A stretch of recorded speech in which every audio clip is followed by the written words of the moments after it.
Hello, everybody. Stephen, can you hear me? Yep. We have people admitted. Coming in now. Good.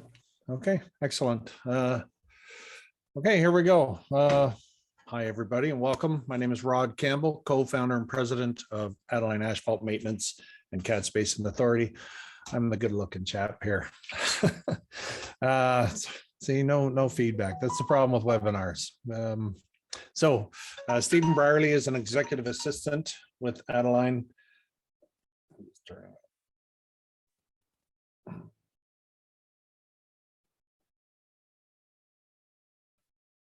Okay, pardon me. Stephen's an executive assistant and he will be in the background providing support. So Adeline Asphalt Maintenance was founded in 2005 and Cats Basin Authority followed a few years later. Inspecting your parking lot is the third in a series of 3 webinars. Some people have been for the other 2, so there will be a little bit of recap here, but basically this is how to inspect your parking lot. So it's, like all my webinars are based on our experiences. We provide information and education for people that are responsible for safety, maintenance, asset protection of parking lots and buildings.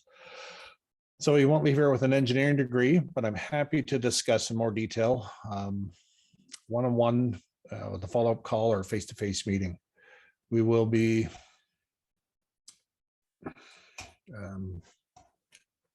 I'll leave time at the end so that we can answer some questions, and please let us know how we're doing. All the feedback's great.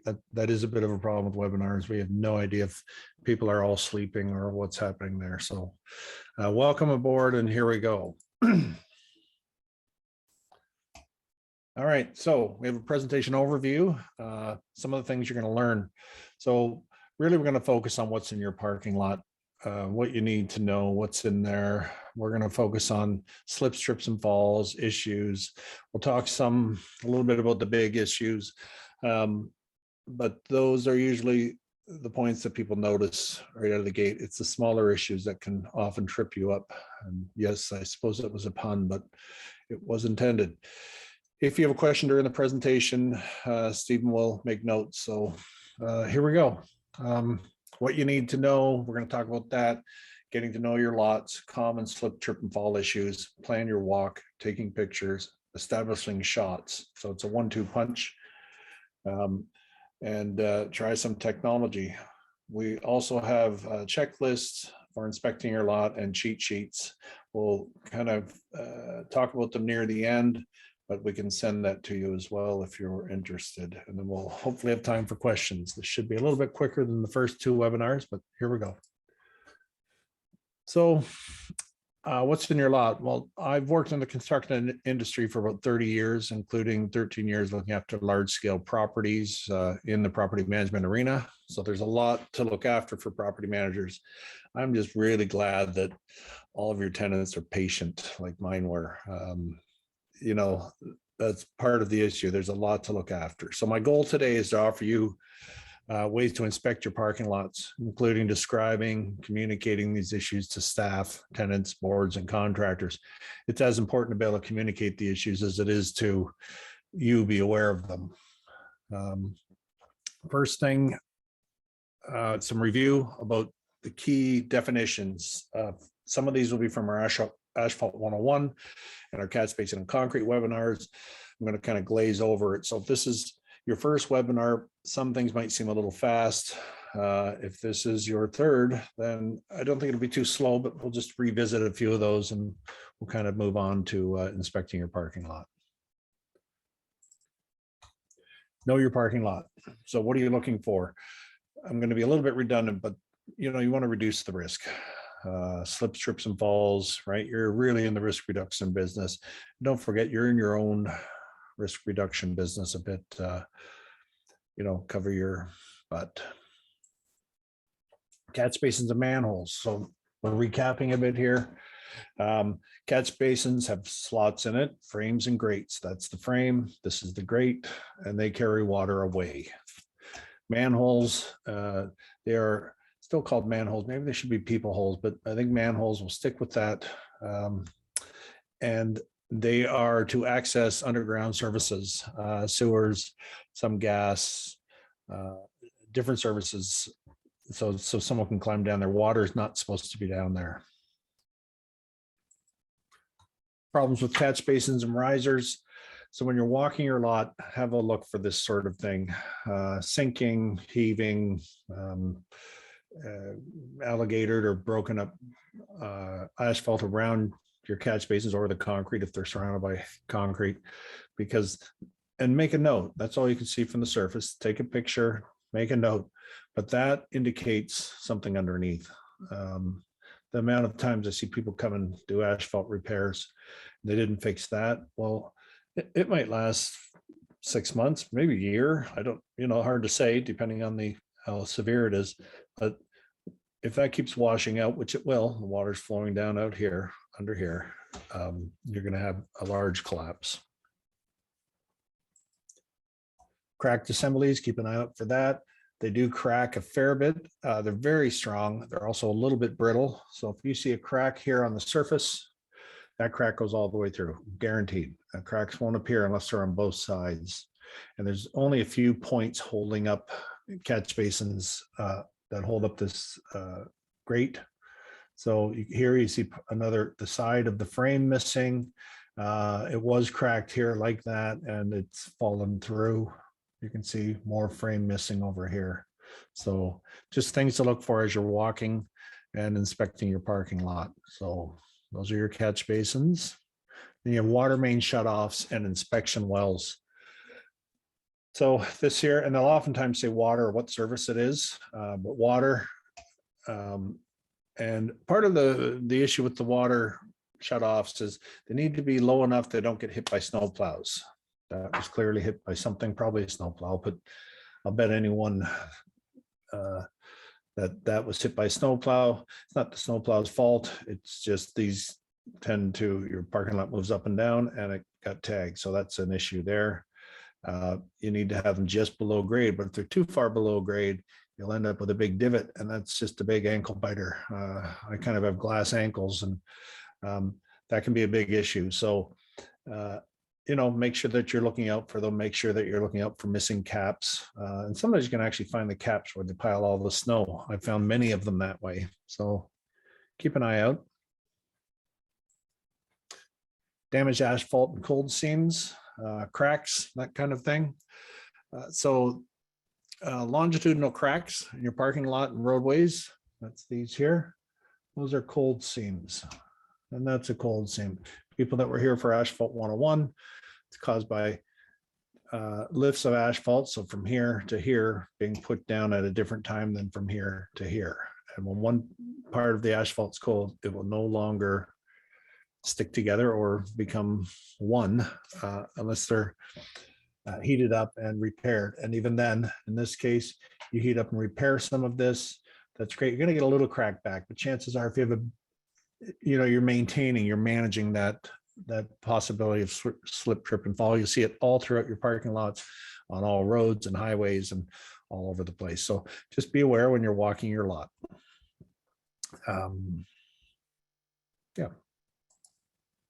So cracks and crack fill. That's a decision that people need to make for themselves. Pound for pound, dollar for dollar. I still say that it's probably the best preventative money you'll spend on your parking lot, in my opinion.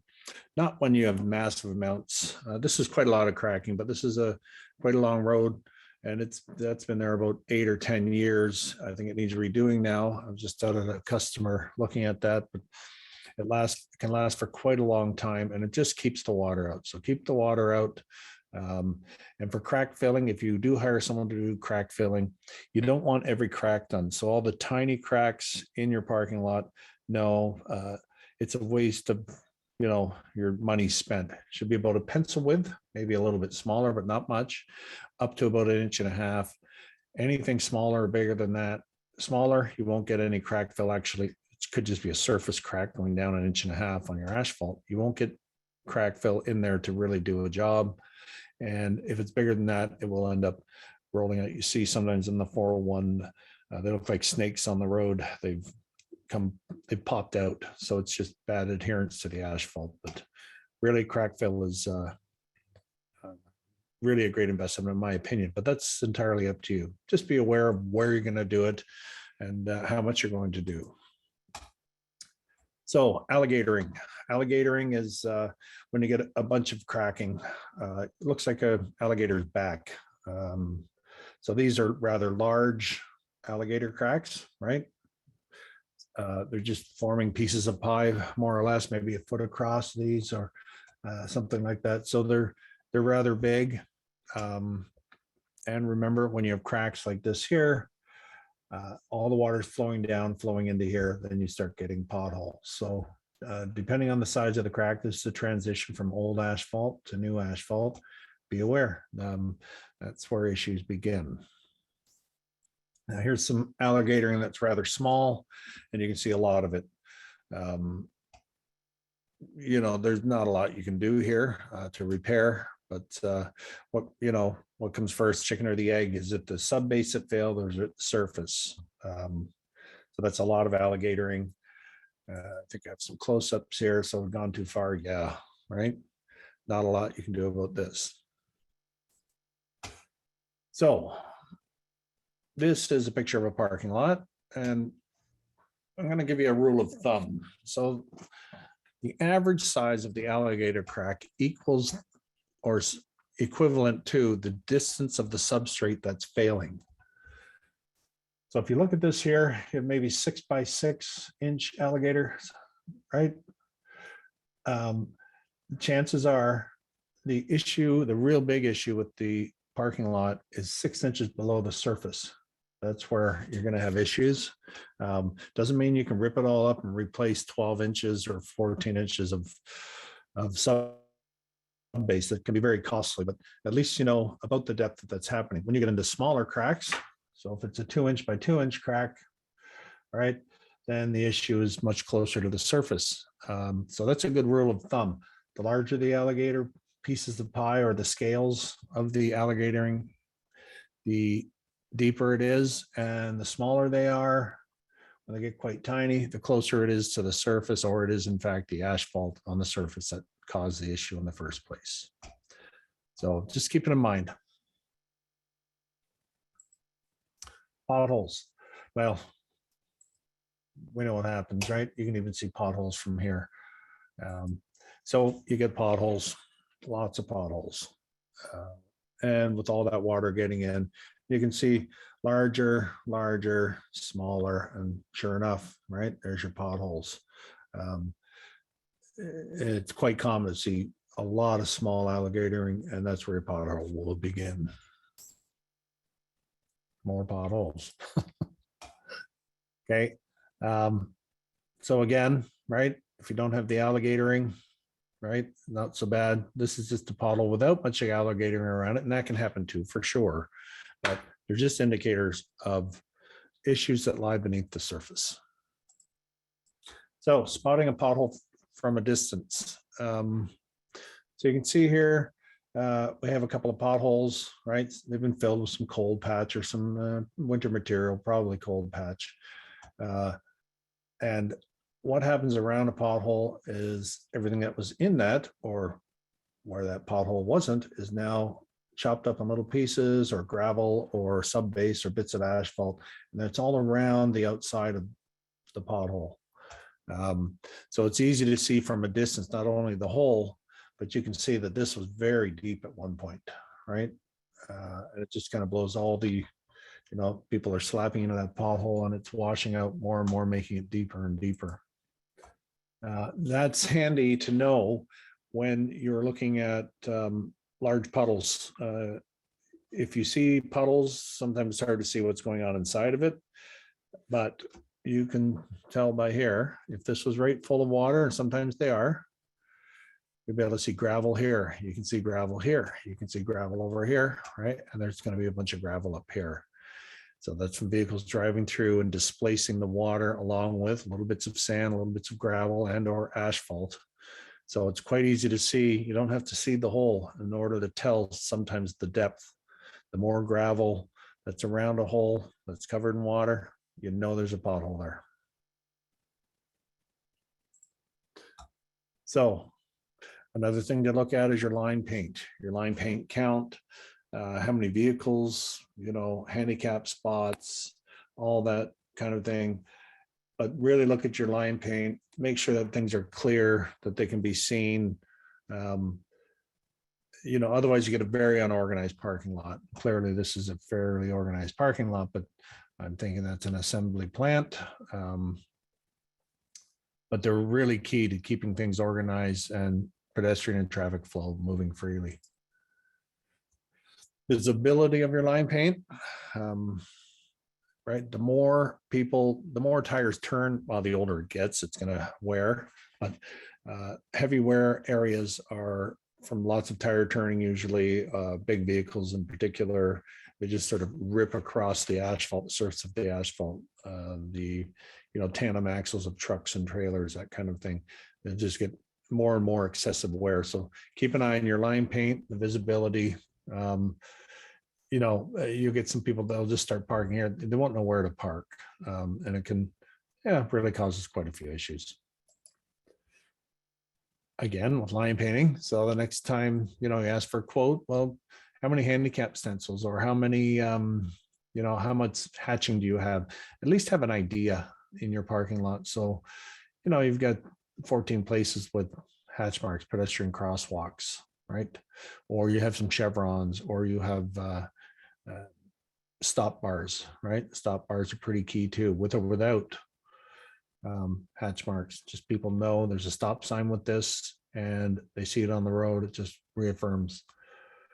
Stencils, proper placement.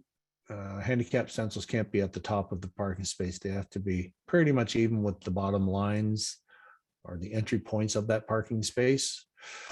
In Ontario, it's all blue inlay. So it has to have a blue inlay plus the symbol and has to be painted around the outside of your handicap spaces. That can vary a little bit from city to city, but they're all blue inlay. They're all about the same size. We've never had an issue with our stencils, but if somebody wants to put a small one in, never a good idea. Save money. If you don't want to do all of your line painting, some things that you can do to save some, like every year, is paint the areas that are most traveled. Those are the ones that'll wear a lot. When you're looking at your parking lot out here, it doesn't matter how bright they are. It'll look nice. It'll, sure, if you're filling up all the time, that's very important.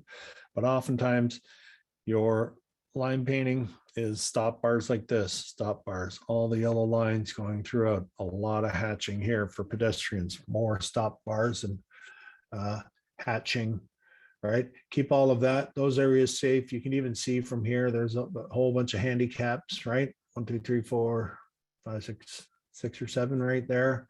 You can tell a lot with Google Earth and Google Images, but if you just paint your main areas, your drive-through or through fares, and you can even do, if you have one area of your mall that's very busy, paint that much of it and say, no, that combined with the roadways, that's enough. And you'll save yourself a considerable amount of money, and you'll keep your parking lot a lot safer. This is where people walk from their vehicles. This is where vehicles, trucks, heavy vehicles drive, cars. This would be the most important areas, the most traveled in your parking lot, pedestrian and vehicle traffic. So disorganized parking lots, well, line painting is really where it's at. Until we get to this point, you need line paint. It just keeps everybody safe and everybody knows what's expected of them, both walking and driving vehicles. I'll touch a little bit on sidewalks and concrete. If you have broken concrete, a couple of pictures. This isn't actually trip hazards, it's cracked, so it's an issue, but does it have to be done this year? Not necessarily, but it doesn't hurt to cover your butt and take the pictures, right? Know how old your parking lot is. And pretty important to keep records if you can. We'll talk a little more about that in a few minutes. The problems with transitions and concrete. We have, they just catch your toe, right? They're an inch high, they're a half inch high, they're inch and a half high sometimes. Concrete's great, lasts for a really long time, but sometimes between asphalt and concrete, one's higher or lower just by half an inch. And between your concrete slabs on sidewalks, you can have them scarified, you can have them hydraulically jacked up. But really, people are feeling invited. They're feeling that this is a sidewalk, it's an area, I'm supposed to walk.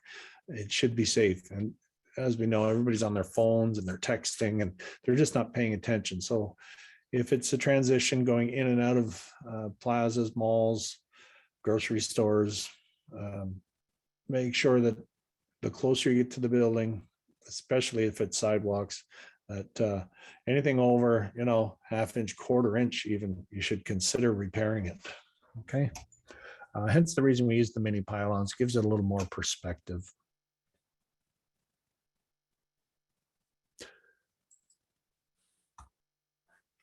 Islands and curbs.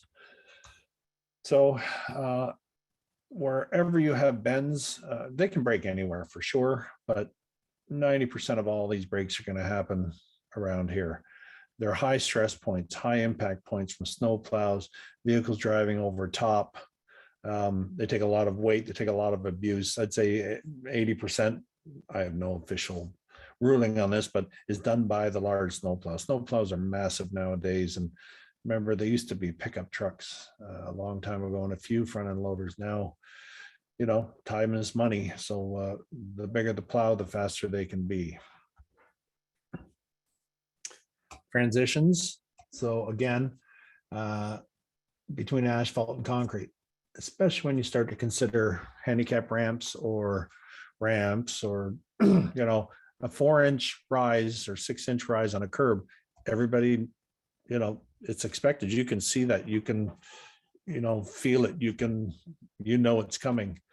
It's when it's a ramp and it's supposed to be even for a wheelchair, a grocery cart, a walker, a stroller, all those things. They really need to be quite close. Even a half inch, right? We oftentimes get calls, somebody fell. They're trying to rescue a grocery cart and they went over with the grocery cart, and it happens. And it happens far more than been doing it a lot of years. And one of the biggest issues is this. The odd pothole is definitely an issue, and it's an issue for vehicles, but I'd much rather pay for a flat tire than for somebody falling over, and getting hurt, especially when you've invited them. This is an invitation. This is the way you're supposed to walk. And really, we need to be careful of that. Just a little bit more on terminology, and that is top coat and seal coat. So top coat is, they can do a bunch of lifts on some highways. You might do 3 and 4 lifts of asphalt or concrete and then asphalt on top of it. But in a parking lot, it's usually a couple of lifts, 2 lifts, sometimes 3, but usually 2. And top coat is simply asphalt over top of another coat of asphalt. So it can be your top lift or your top coat, but seal coat is not top coat. We get a lot of calls. We try to explain it, and they want it, a top coat, but they're talking about spraying on a top coat. So this is seal coating. So you're sealing, you're putting a bit of a plastic bag on your asphalt. It looks nice. I have my own reservations about seal coating. We even used to do some, but once you start, that's a maintenance thing. And be very careful who you select to do it. The lowest price is not the way to go on seal coat. Just a word to the wise. This here with the top coat, you can see this is a road out in the country, and this has been milled up, run through a mobile plant, one that's driving down the road as it's milling. It's taking the millings, heating them up a bit, throwing in some more bitumen or asphalt glue, asphalt cement, and laying it back down right out of the machine as it's progressing down the road. Then they roll it. Well, it used to be 2, let's say that was 2 lifts, it's still 2 lifts. And now they're putting another coat on top. Now, if you're going to do a top coat, this is the way to do it. But this is the MTO. This is this is our government dollars hard at work. It works very well, but in parking lots, oftentimes they just throw asphalt on top of the asphalt. Well, the issue still lies below. So cautious. A lot of companies won't do top coats any longer unless it's for a municipality, the MTO, that sort of thing. So we're ready to inspect. We've done, we've refreshed people's minds about what to look for and, things to keep an eye out for. That's all that was about. How to inspect your parking lot. Again, this is, just from a lot of experience and a lot of different people that I've had work for me doing inspections. If you don't want to miss things, here's some pretty good best practices. Plan your route. Just plan the route. Where are you going to start? You're going to start at the stop sign in a particular part of the parking lot, and you're going to be thorough and walk through the entire thing. Safety first. So, safety vests, safety shoes. Shoes are up to you. Vests are up to you too, but really, a good idea. And always have someone with you whenever you can. Not always, but sometimes it's nice. In particular, if it's condos or that kind of thing, board presidents or maintenance people and contractors, really good to walk and inspect your parking lot with you. So plan your route. So here we are. We have a pin here. We're going to start here. I'm not saying you have to draw all this out, but this is the way I would attack this parking lot. I start here, walk along here, panning side to side continually, what's where. Clearly a lot of traffic. You can stay on the side, but you really need to be able to hop out, take some pictures, and, so wear the vest up here, across, and then you're just going to systematically go through your parking lot, right? Systematically going through, panning all the time, left and right, looking forward. Okay. And through the entire parking lot. Then you get to here, you'd finish up and you'd say, okay, parking lot A is done. You got a big lot, so there's parking lot A, right? Break it down, cut it up like a piece of pie. How do you eat an elephant, right? One bite at a time. So parking lot A, parking lot B, parking lot C, D, E, F, G, H, and I. So as many pieces as you need to, depending on the size of your lot, but sort of what you think makes sense. And if you have a Google image of this or Earth or something like that, even a schematic, then if you're wanting something done by a contractor, any kind of contractor, an electrician, parking lots laid out in section F, right? Or, potholes in section B, right? Focus on the laneway near parking lot B. So people will know what you're talking about. Okay. Yeah, it'll make it a lot easier to communicate your issues. We're going to take a quick trip here to Google Earth. Right. And this is Google Earth Pro. I'm not promoting it. This is what we're using, and it is free. So 1 second here. Stephen, can you see that? Sure can. Yep. Okay. Okay. So this is Google Earth. This is Google Earth Pro. Like I said, it's free. So this is the parking lot we were looking at. It's really nice. You can toggle up, toggle down, go at different angles, right? You can even move to different, all over and look at it whichever way you'd like to. Also zooming in here. I'm going to try not to get too close. You can go in and look at your parking lot quite closely. All the light gray areas here, Google has driven through your parking lot. They have photos of everything, okay? But if you get too close, it becomes a little bit like they're trying to block all the license plates and that sort of thing. But here you are, parking lot A, parking lot B, right? And we're going to actually go over and have a look as to when you're walking through your parking lot. I'm going to pick an area that's kind of vacant.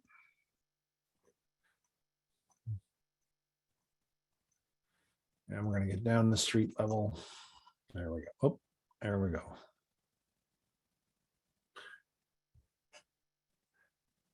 Okay, is that clear, Stephen? Yep. Okay, perfect. So So as you're walking your parking lot, if you even just, this is, a particularly huge parking lot, and it's also got some issues here, right? Quite easy to see. Lots of them you can see from a distance, so you can keep your eyes up, but don't be like me. I tend to be a bit like a dog in the park with, squirrel, right? So walk it systematically. Walk it up here, across, back down.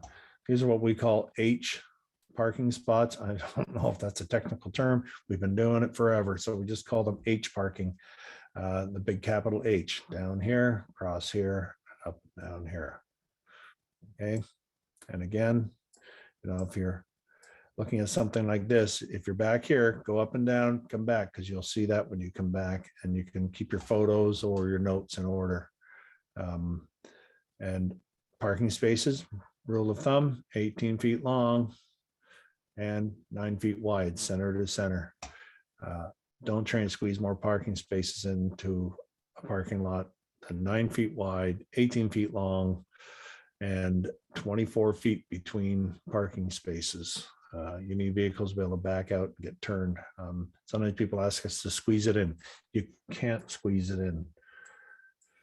So we'll just go up here, and all the while you're looking back and forth. So you're just looking like that. You're looking like this, right? And you just keep walking along. So here you can see some issues. Now this is in the kind of the outskirts of a very large parking area, a lot to manage, a lot to look after, but you can always see things from a distance. You can see handicap parking spaces here. There's 4, 1, 2, 3, 4, right? There's a ramp, there's another ramp, there's an island, right? Some hatching, right? So as you're walking, you can see a lot of stuff. Most things, you can do it with or without vehicles. You usually see 90% of it between the vehicles, where you'll have an indicator that the asphalt's all broken up and there's a car parked here. You can see there's something going on underneath, and just make a note. Okay. Keep an eye on transitions. Like I said, they're really pretty brutal. You can see some orange paint here. So something is sunk. Get close. There we are. So we have some trip hazards, right? That works in an interim kind of thing, but it still have to be scarified or ground down, so that when people are stepping, they don't catch their toe. It's not very big, but it is an issue. So I'm just going to back out of this. Okay. And you'd walk here, you just keep walking your parking lot up and down, up and down. Okay.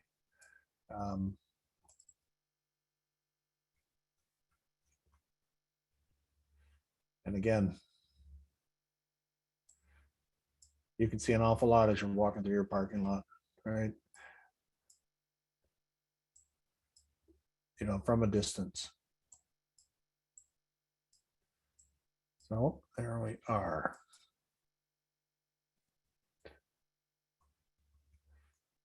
Do the map, plan the route. Really, my advice to you. So, and it's free. So it's been great for me, my companies. I wish I had it 25 years ago, but it's pretty cool stuff. So we're still getting, you're going to go out, and so you've planned your route. You know your parking lot. What do you need? Well, safety isn't just for contractors, right? You should have a vest on. It's not just for working, it's for inspecting. And when you're inspecting your parking lot, you're looking down, you're on your phone, you're taking pictures. And you're looking at your lot, but drivers aren't looking at you. They just aren't. The number of times that I can't believe some people that have come, whizzing by, and it's kind of staggering, but wear a vest, wear something that's highly visible.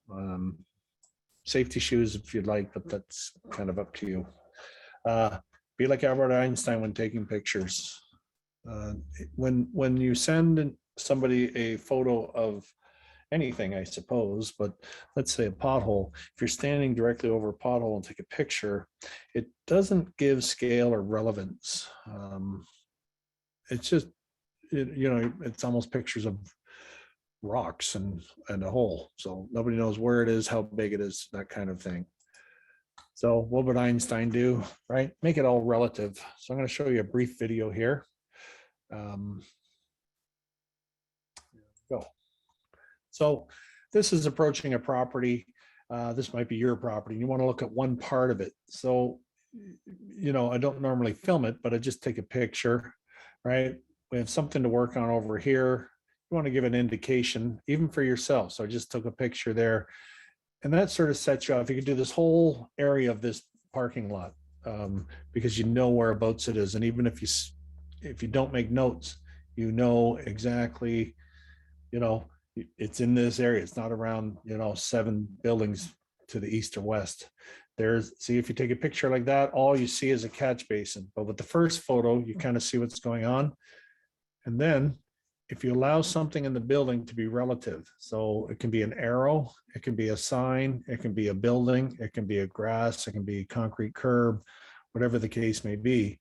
But if you take your photo of the problem area with that in the bottom third of the photo, tilt your camera up a little, bang, then everyone knows where it is. And then even that, you can do that with some relative, and then you can take as many photos as you'd like over top or inside to explain what it is. And it's so it's not only handy for you, it's also it's not only handy for a contractor, for your maintenance person or someone like that, or just filing a report. It's also very, very useful for you because, so there, I took a photo of that. Now I know where I'm at, and the next 12 photos are probably in that area if you walk your site systematically. So what's important? This here, not a big deal, right? Doesn't look very important. It could be. And it's looking a little worse, right? It's not too bad. Maybe not a big issue. It depends on, what's going across it, where it's at, and how it's located. If it was in the back of a plaza, absolutely no problem. And, this may not be a problem anyway, but it really depends on where it is. And think of the pedestrian traffic flow and the vehicle traffic flow. Pedestrians in this case, and they can become bigger and bigger problems, and nothing's changed. So you can see here, right? That's a trip hazard for sure, right? And there we are with a ramp going to a store. Well, okay. And, if it's a schoolyard, it may not be a problem. And this is, all up to you. But if you document some things, at least you can cover your butt. Now, right? That same little trip hazard. I don't know. Is that a problem? Think of your clientele. The pylon's right here. I noticed a flaw in my demo, but people are walking across there all the time. Think about who's walking across. A lot of elderly people going to Shoppers, a lot of people with walkers, and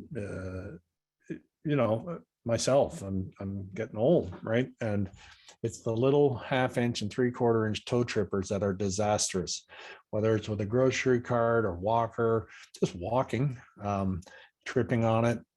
And a lot of people, in their 50s, 60s, 70s, 80s coming through here. I don't know what the percentage is, but it's a lot. Just stand in front of a drugstore and see the clientele. So you have to be extra diligent here. Be conscious, of the small defects in vital areas. So again, this is just closer up, and there's a ramp, there's hatching. You're inviting people to walk in here clearly. So if you even have a little 1/2 inch, 3/4 inch here, really it needs to be addressed.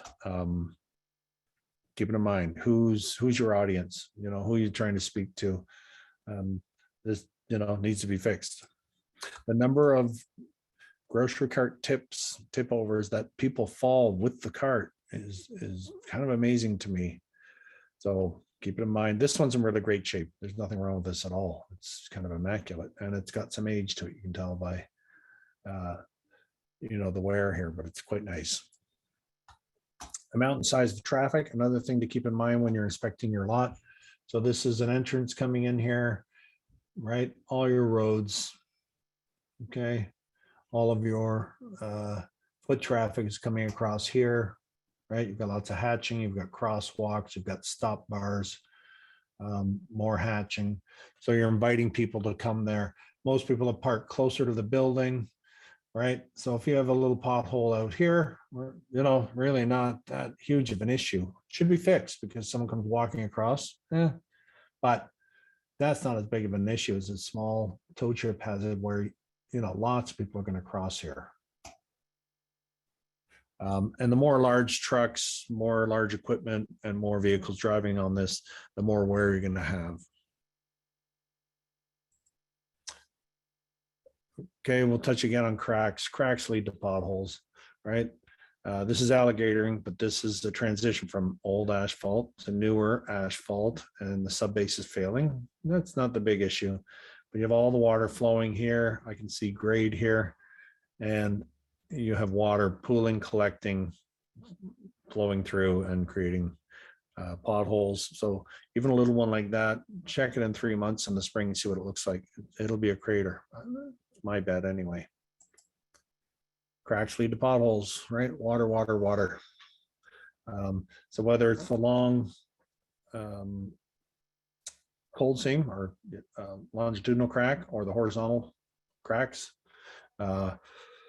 really, I like crack filling. I think it's a great way to protect your parking lot, but that's up to the individuals. What lies on the surface is often the tip of the iceberg. So when we look at this here, that's asphalt. It's not too bad. I wouldn't, if I open it and there's nothing wrong, I'd say, you could replace the asphalt. It'll last a few years longer, but certainly, you can let that go for 6 months or a year, depending on your traffic and amount of use it's getting. But then when you open it up and you see all this missing, there's big chunks of this is what supports that. You've got an issue here. So the surface, just take the picture here. Someone should inspect it. These are quite heavy to lift too. You need a pick. And if the pins are missing, we've had some loss down the hole. Occasionally I get out and I can't open it because it's one thing if a crew is there, they open it, but if I open it and it falls in the hole, well, I got a big problem. So things to look for. Transitions, right? I wish everything was kind of like this in your parking lot. Going from one material to another, right? Catch basins to asphalt, concrete to steel. All of the variations around that are always areas where water can get in between the two materials, and it'll start to wash out your sub base, and you'll start to have more issues there. Just be aware of it. That's all we're saying. So checklists, cheat sheets, and terminology. So checklists, and we have something better than this. I just thought I'd touch with it real quick. We're just about finished. So map your route, break it down into smaller pieces and map it out. Notepad or technology to keep track of your photos, or at the very least, take a distance photo and say, okay, there, I'm working on the southwest corner and clearly see the building, and then take your 20 or 30 issues if you have that many, and then move on to the next area and take another distance shot, put everything in perspective, make it relative. Safety vests and shoes, phone, camera, however you're going to do that. 2 people are better than 1, paper and pen if you need to. Bring your cheat sheet, use terms others will understand. Record and save your findings, spring 2022, fall 2022. Large lots will need a few rounds. So you have to do the concrete and sidewalks. So just walk around, check all your concrete and sidewalks. Then you might want to do your line paint, directional markings, your posts and signage in another walk. And then your parking lot, catch basins, water meters, potholes, line, the big obvious things that aren't always so obvious. So we can get you more information on that for anybody who would like it. And common terminology, so asphalt and pavement, I think most people understand that. Concrete or cement, but sometimes people use them interchangeably. Cement is actually the powder that binds the aggregate together that makes concrete. Concrete sidewalks, but cement can be used for parging, that sort of thing, or for different things, but usually concrete sidewalk, concrete curbs. Cement is for small repairs that you don't put aggregates in. Catch basins take the water, so they have the slits in it. They have the ways for water to flow in. Manholes, right? That's access for people. They don't have any ways to get it other than little holes so you can lift the covers. And inside of both of those, you have grade rings, which is the same as risers, which is the same as modulocks. Water meter shutoffs and inspection wells, cold seams, alligatoring, and cracks. They're all kind of in the crack category. And then line paint, striping, road markings, directional arrows, stop bars, hatch marks, and chevrons. Those are all markings on the pavement or concrete on the, I guess, the horizontal surface, and occasionally on curbs and things. So that'll be a vertical surface, but normally a horizontal surface. Keeping out for transitions and one type of material to another. And then top coat is top coat of asphalt. And seal coat is spraying product on top of whatever you're going to seal coat.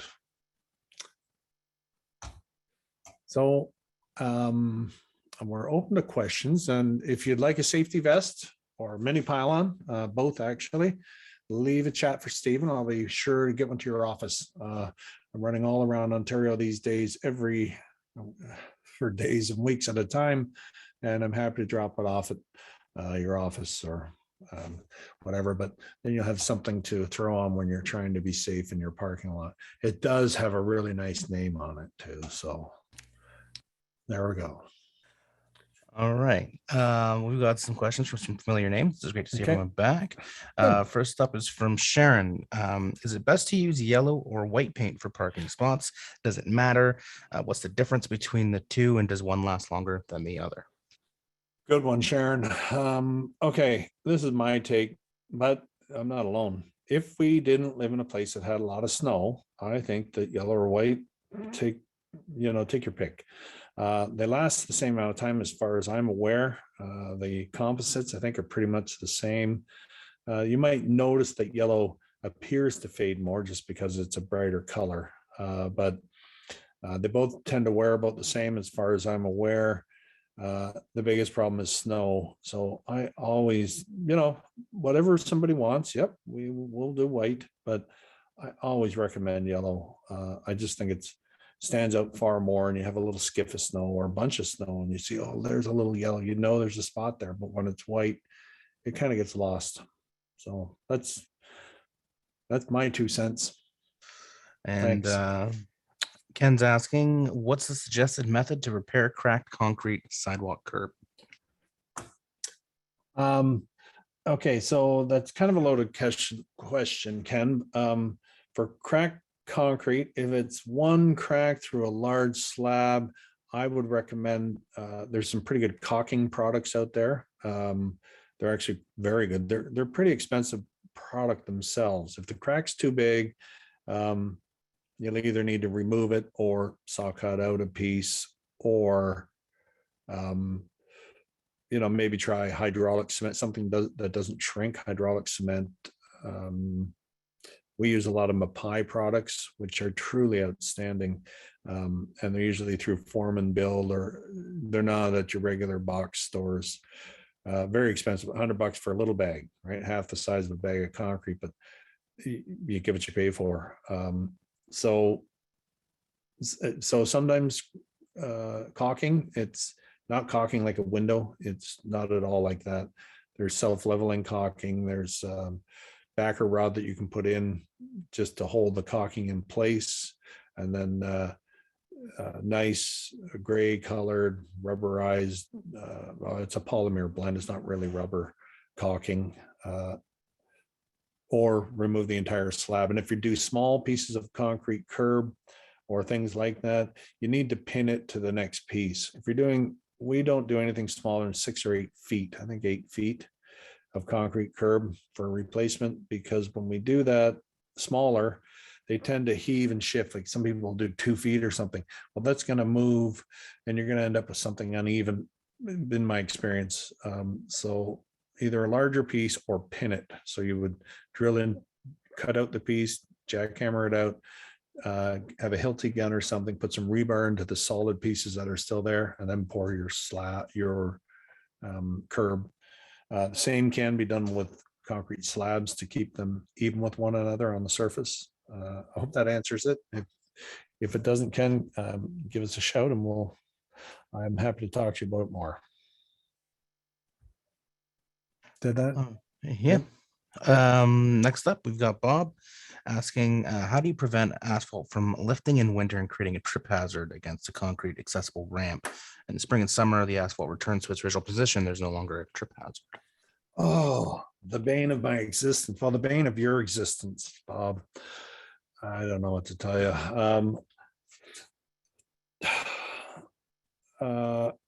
There's some areas where it's like really high water table or something, and you just paint it with some bright orange. I recommend orange, all the fluorescent orange, and you can get inverted spray cans to do that with. That's at least pointing it out to people, or get it scarified, or scarifying is just grinding more or less, and it can be done relatively inexpensively. But the problem is, I know exactly the areas you're talking about, and they'll heave up and down, and there seems to be nothing you can do with that area. One option that can be done sometimes and often is to put weeping tile in the area underneath, because it's kind of like a frost heave usually. So big old pipe, 5 or 6 inch pipe that has slots in it with filter cloth on top, and you have to dig it all out, and then you run that filter cloth, big O, to a catch basin. And you have wash gravel, and it supports everything, but it allows the groundwater to hit that and flow to your catch basin. Kind of costly, but if it's a big problematic area, it's a solution we've done on more than one occasion, several times, and we've had pretty good luck with it.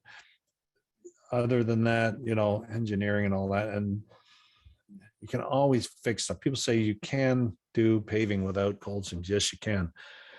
I don't know if you can afford it, right?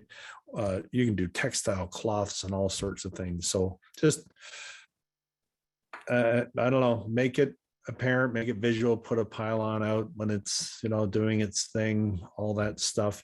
And if it's rather large, then try and, rather than having the lips, you can even have it so that it sort of shaves off a little of the concrete, a little bit of the asphalt at the edges. You'd still want to paint it or something, but it's better than having a lip one higher than the other. You just have a little bit of a dip from both, so that in the different temperatures, it's less of a transition. It's tricky, Bob. I hope. Good luck, or call us and we'll. It's tricky. Thanks. All right, and that's all for the questions so far. Unless anyone has any last minute ones they want to slip in. Okay, well, I want to thank Stephen and all of you for joining us. I guess here we are. Yeah, so if you have any questions at all, email us, email me, R. Campbell at Adeline, R. Campbell at CB Authority, Stephen, and we're happy to talk to you about anything. There's lots of different services we offer, anything having to do with your parking lots maintenance. So give us a shout. That's great. Any comments are fantastic, because, with webinars, we just don't know. I kind of, it's like a comedian doing, I can't imagine a comedian doing this on a Zoom call, but anyway, so there we go. Thank you very much for joining us. And we will be sending out the video over the next day or two, and a couple of checklists, and let us know if you want some vests and pylons. We'll send them out to you. I got one last question. If you have a second for it, just came in. Is interlocking better than asphalt? Interlocking looks nice. You have a bit of a maintenance issue. Lots of people say, oh, you just lift the interlocking up when it sinks and you put material under it, then you put it back down. In my experience, it's as costly as it's just so labor intensive. Even when you're repairing, you lift it up, you get that done, you put it back down. It's going to cost the same as ripping it all out and putting new stuff in. It's all in the labor more than in the interlocking. Also weeds and, I think it's beautiful stuff, but if you want maintenance, reduced maintenance, then, I would stay away from the interlocking, but I understand why people do it. I think it's beautiful stuff. It looks nicer than asphalt, but you can get some nice stamped asphalt nowadays too. So, yeah, that's a preference thing, but you will incur more cost to get it installed, to get it removed, lifted, and repaired, and to, weeds and that sort of thing. A lot more trip hazard possibility. Okay, so again, thanks very much, everyone. Feel free to email me, myself, or Stephen, and have a wonderful day.